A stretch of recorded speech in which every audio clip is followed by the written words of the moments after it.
Hello and welcome guys, स्वागत है आपका अपने YouTube channel big bull market में। आज हम जिस शेयर के ऊपर बात करेंगे वो शेयर है इरेडा। आप देखेंगे 157 रुपये 20 पैसे के प्राइस पे आज स्टॉक चलता हुआ दिख रहा है और यहाँ पे अपर सर्किट में लॉक हो चुका है। ठीक है, आज भी 5% का अपर सर्किट स्टॉक में लग गया है।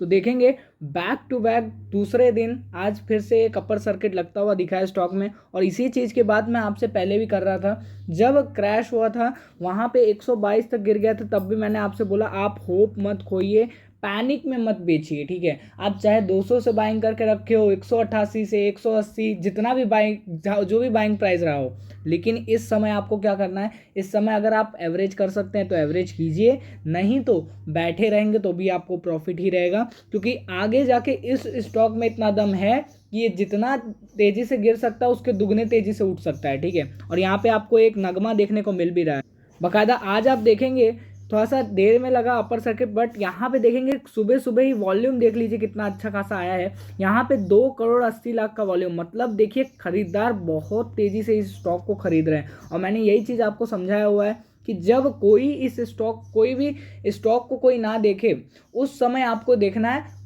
बस शर्त ये रहनी चाहिए कि वो स्टॉक फ्यूचरिस्टिक है, उस स्टॉक में दम है, उस स्टॉक का फ्यूचर है कि नहीं। ठीक है, तो इस स्टॉक में फ्यूचर था, मैंने आपसे बोला था कि इस स्टॉक को हमें छोड़ना नहीं है।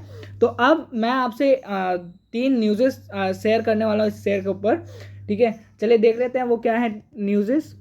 यहाँ पे देखेंगे पहली जो न्यूज़ है, देखिए IREDA upper circuit share price gain 5% on strong business performance. तो यहाँ पे देखेंगे आपकी लोन बुक जो है, लोन बुक FY24 का वो 26.71% से बढ़ चुका है। ईयर ऑन ईयर बेसिस पे देखेंगे तो 27% तक की इनके लोन बुक में इजाफा हुआ है। और मैंने आपको बता के रखा है ये कंपनी क्या काम करती है, ये कंपनी रिन्यूएबल सेक्टर को फाइनेंस करती है। तो यहाँ पे देखेंगे जब इसका लोन बुक बढ़ा है तो आप समझिए इसकी प्रॉफिटेबिलिटी भी यहीं से इंक्रीज होती है। जितना बड़ा लोन बुक होगा उतना बड़ा इनका प्रॉफिटेबिलिटी होगा। ठीक है, तो एक तो पहली न्यूज़ ये थी। चलिए दूसरे न्यूज़ के ऊपर बात कर लेते हैं। यहाँ पे आप देखेंगे दूसरा news, IREDA planning arm to finance rooftop solars EV vehicles.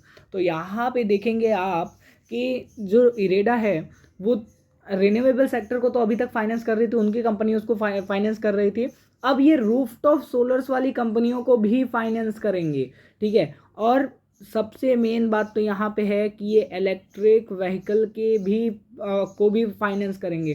तो यहाँ पे देखिए कि ये कितने बड़े बड़े सेक्टर में घुसते जा रहे हैं। अब आप समझिए इलेक्ट्रिक व्हीकल का अकेले का मार्केट कितना बड़ा है। ठीक है, तो इस स्टॉक में मैं आपसे पहले से बोलते आ रहा हूँ बहुत दम है, और जिस हिसाब से इसका एक्सपेंडिचर चल रहा है उस हिसाब से मुझे लगता है ये शेयर आगे चल के अगर 500 हज़ार छू ले तो कोई बड़ी बात नहीं होगी। ठीक है, और यही चीज़ आप देखेंगे कि अभी जब मैंने क्रैश में बोला था कि लीजिए लीजिए लीजिए, वहाँ पे सब बोल रहे थे बेचने के लिए, बट आप आज देखेंगे कि आज सब उस शेयर को लेने के लिए दौड़ रहे हैं। और मैं इसके लिए बोल रहा हूँ कि ये चैनल आपसे छूट ना जाए अगर आपको बड़ा प्रॉफिट बनाना है। ठीक है, बाकायदा आपको अगर कोई भी शेयर में पर्सनली अगर वो चाहिए, मतलब मेरा व्यू चाहिए, एनालिसिस चाहिए, तो आप कमेंट में लिख देंगे तो मैं उसके ऊपर या तो वीडियो बना दूंगा या तो आंसर पिन कर दूंगा बाकायदा। चलिए तीसरे न्यूज़ के ऊपर बात कर लेते हैं, क्या है न्यूज़। यहाँ पे देखेंगे तीसरा न्यूज़ जो है वो है IREDA PNB collaborate to enhancing financing for renewable energy project in India. तो यहाँ पे देखेंगे इरेडा और PNB पंजाब नेशनल बैंक के बीच में एक कोलैबोरेशन हो रहा है कि ये फाइनेंस करेंगे इनके एग्जिस्टिंग जो इरेडा का एग्जिस्टिंग बिजनेस है जिसको ये फाइनेंस करते हैं रिन्यूएबल एनर्जीज को, तो इनके प्रोजेक्ट्स में ये फाइनेंस करेंगे। तो इसके लिए दोनों के बीच में कोलैबोरेशन हुआ है। तो ये भी एक पॉजिटिव खबर आ जाती है कि इरेडा एक अकेले काम नहीं कर रही है। आप समझिए एक बैंक भी जुड़ चुकी है, और वो भी छोटी मोटी बैंक नहीं, PSU बैंक है। ठीक है, तो ये सब चीज़ को ध्यान में रखिए। और मैं बोल रहा हूँ अगर आपको बड़ा पैसा बनाना है तो आपको न्यूज़ टाइम पे मिलनी चाहिए, आपको व्यू टाइम पे मिलना चाहिए। और अगर आपके पास व्यू है तो वो और अच्छा है, नहीं तो मेरा व्यू आप यूज़ कर सकते हैं। इसके लिए मैं बोल रहा हूँ चैनल को सब्सक्राइब करके रखिए। चलिए मिलते हैं अगली वीडियो में, तब तक के लिए लाइक एंड सब्सक्राइब करें चैनल को। Thank you, bye bye.